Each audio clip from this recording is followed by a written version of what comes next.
નમસ્તે ગુજરાત.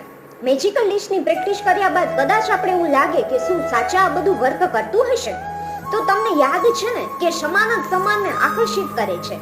આ પરિસ્થિતિમાં આનો અર્થ એવો થાય છે કે તમે પ્રશ્નનું નિરાકરણ આવી જ ગયું છે તેમ માનીને આભાર વ્યક્ત કરશો તો નિરાકરણ તમારા પ્રતિ આકર્ષાશે.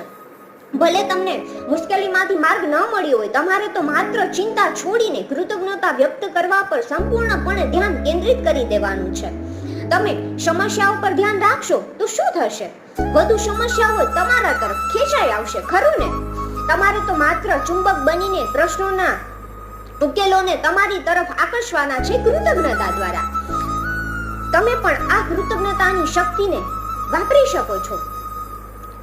સદીઓથી એ શક્તિ આપણી આસપાસ જ વ્યાપેલી છે. તમારે તો માત્ર તેને શોધીને તેનો ઉપયોગ કરવાનો છે. અને જો વધુ સારી રીતે તમારે આને સમજવું હોય